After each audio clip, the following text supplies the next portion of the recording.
Selamat pagi Bapak Ibu sekalian. Sebagai calon para coach di CIP 2022 ini, perkenalkan saya Johannes Parindungan, dan saya dari SHG, dan saya ditunjuk oleh QSKM untuk menjadi instruktur Bapak Ibu sekalian di dalam pelatihan coaching PDC. Saya sendiri sudah dari sejak PGN bergabung ya dengan Pertamina, sudah jadi coach dari sejak tahun 2019 atau 2020 lah. Nah, saya sudah mengcoach kurang lebih 4 gugus. Nah, di 2021 saya mengcoach 2, lalu 2022 ini saya mengcoach 2 gugus juga. Nah, jadi terima kasih nih atas kesediaan Bapak Ibu untuk menjadi coach, karena bagaimanapun coach ini sangat akan membantu ya dari sisi gugus di dalam memastikan khususnya risalahnya ya. Risalahnya itu sesuai atau tidak, kira-kira gitu. Jadi makanya saya berharap apa yang kita lakukan di selama 2 hari ini nanti dapat memberikan wawasan dan juga kita saling berkomunikasi dan saling berdiskusi bagaimana baiknya kita mendorong gugus itu caranya seperti apa sih sehingga gugus itu bisa memberikan risalah yang terbaik. Karena kadang-kadang menuliskan dengan melakukan itu agak berbeda ya. Menuliskan risalah itu mungkin kita perlu tantangan tersendiri dalam menuliskan, apalagi menuliskan sesuatu yang sudah terjadi. Nah, itu tugas coach adalah bagaimana menggali informasi-informasi itu supaya nanti gugus itu boleh pede ataupun boleh yakin di dalam menuliskannya itu, sehingga ide atau inovasi yang mereka buat itu bisa dilihat atau dibaca oleh juri lebih atau kepada siapapun ya, sehingga mereka memahami, oh ini yang dimaksud dengan ide atau inovasi daripada gugus. Jadi kira-kira seperti itu. Izinkan saya sharing sedikit materi untuk pelatihan kita kali ini. Jadi ini judulnya ya Pak Ibu.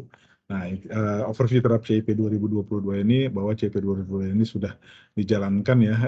Kita ini sudah mulai kembali dari posisi pandemi, berangsur-angsur pandemi ini sudah mulai usai gitu ya, tapi walaupun masih ada, kita tetap harus jaga prokes.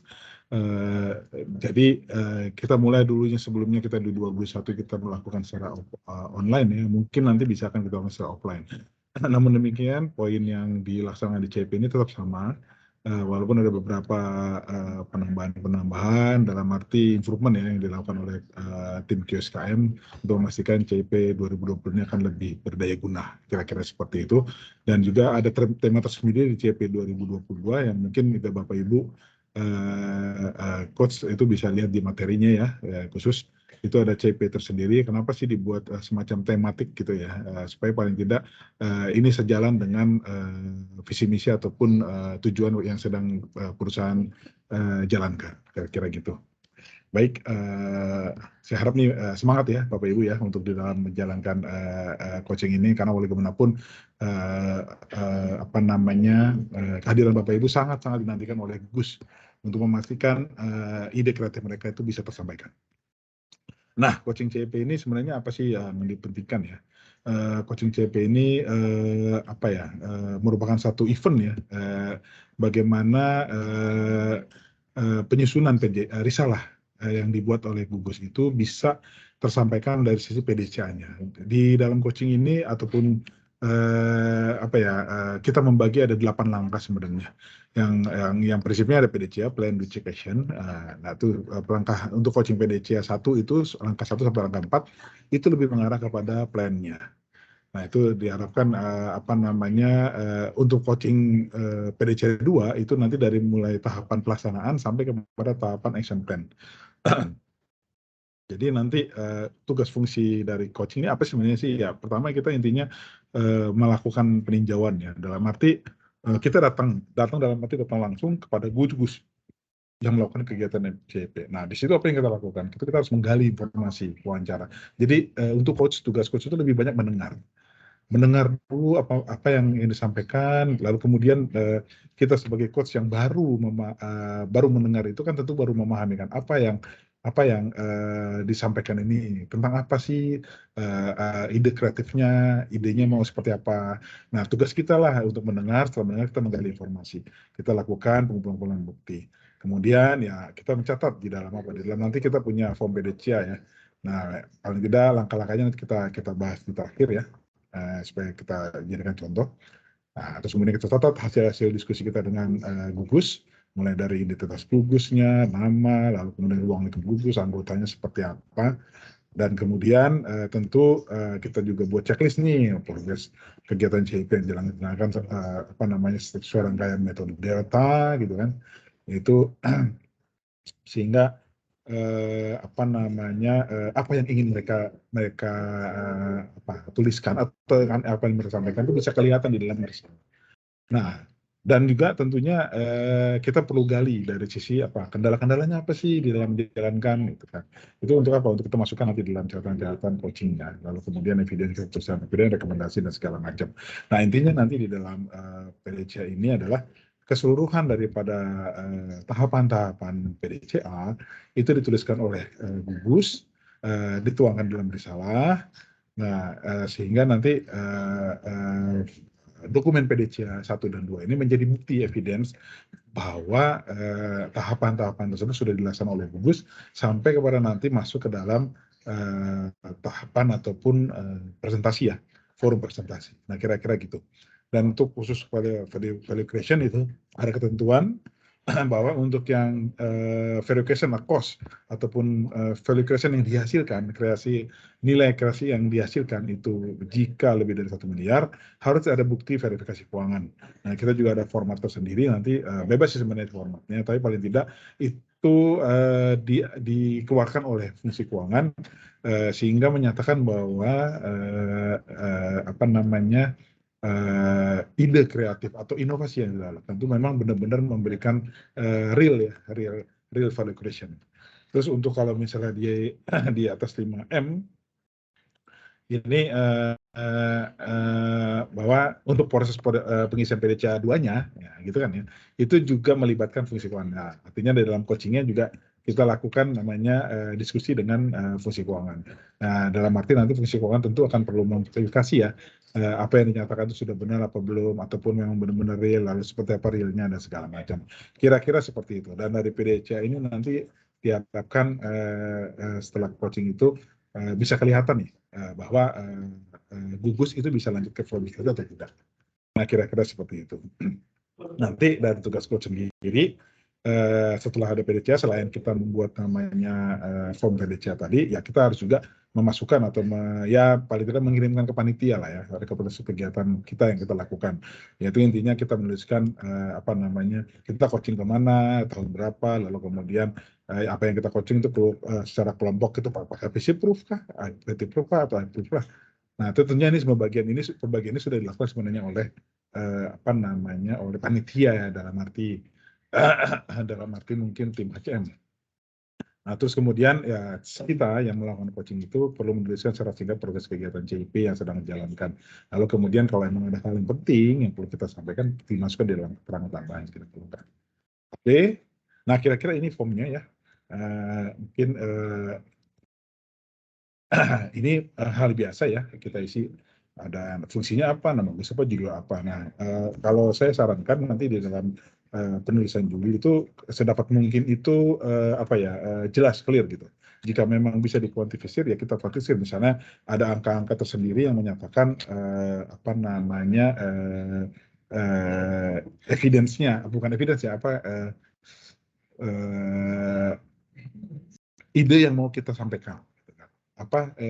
Inovasi yang sudah kita lakukan. Misalnya kayak meningkatkan penjualan mencapai 500 MMBTU gitu kan, atau 500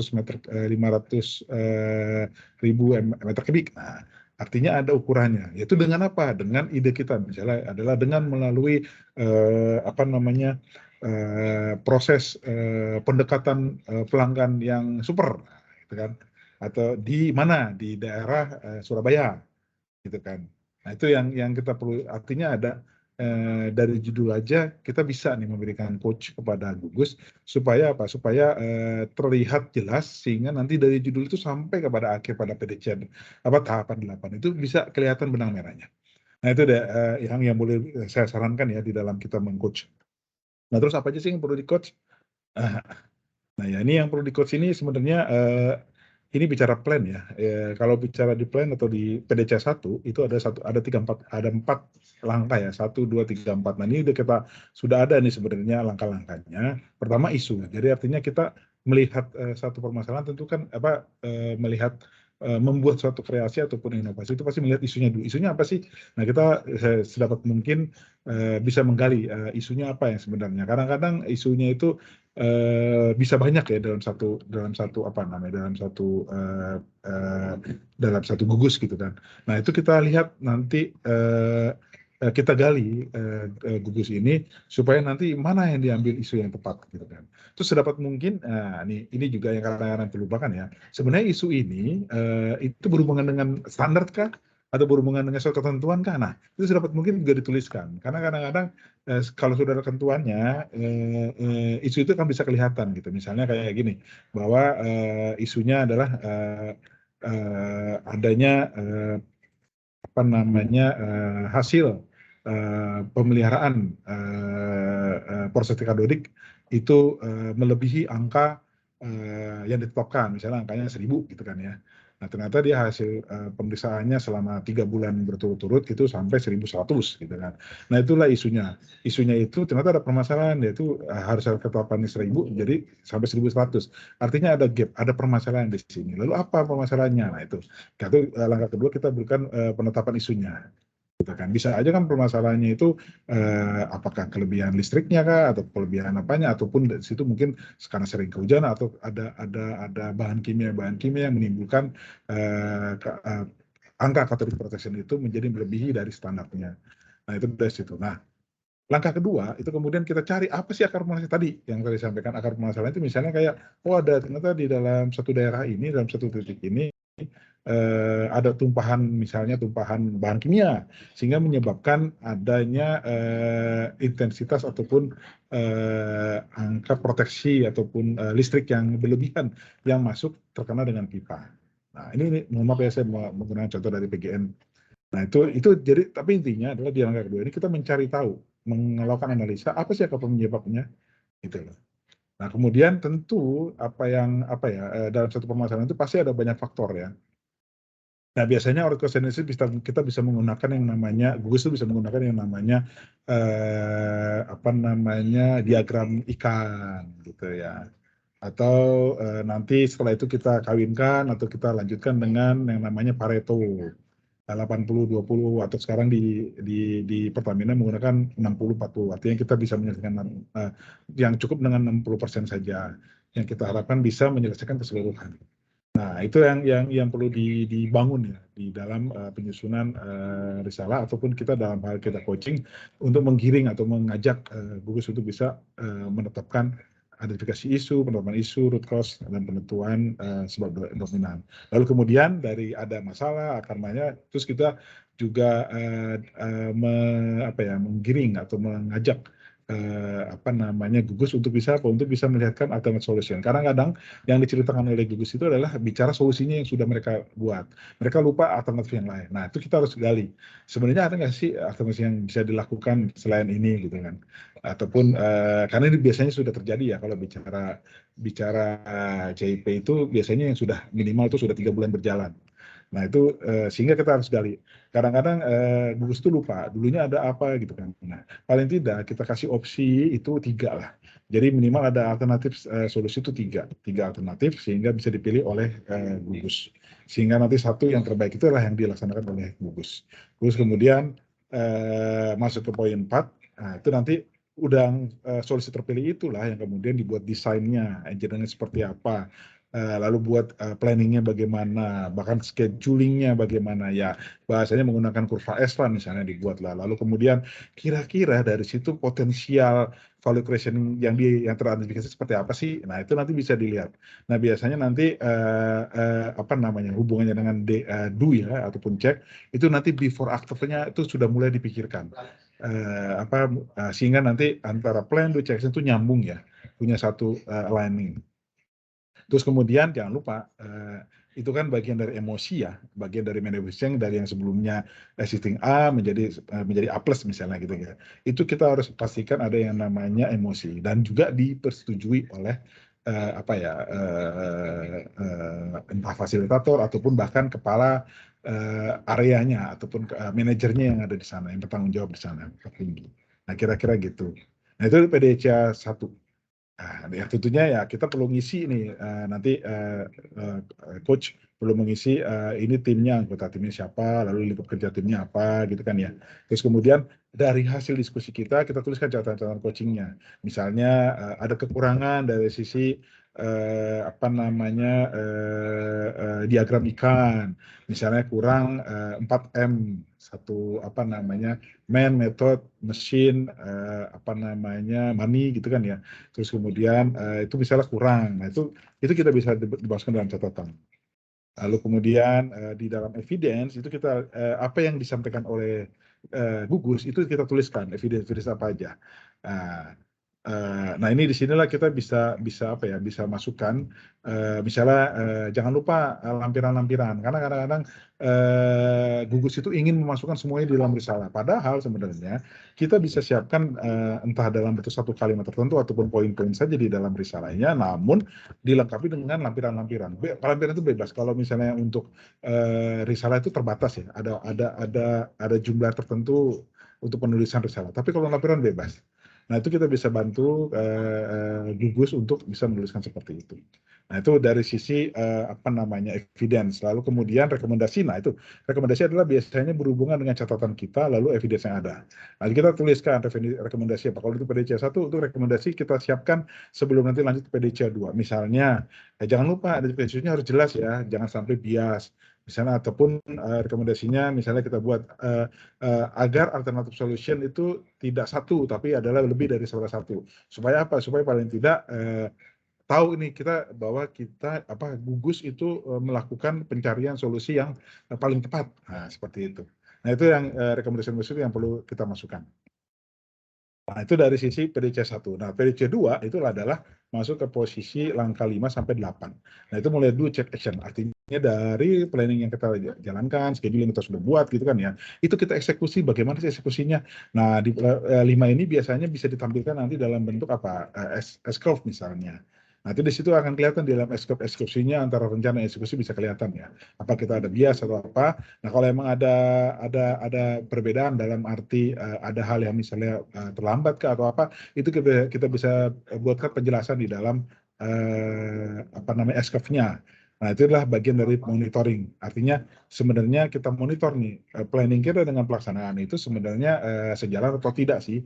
Nah, kalaupun misalnya lebih cepat atau lebih lambat, kita bisa lihat dari sisi scheduling itu dan juga kita bisa berikan alasan-alasannya. Terus kemudian kita harus pastikan validasi data. Artinya apa yang dilaksanakan itu sesuai nggak sih dengan ini? Misalnya kita bilang bahwa dengan menggunakan anggaran sekian, beli alat sekian gitu kan. Tapi ternyata, oh ini lebih alatnya. Itu kita harus pastikan validasi datanya.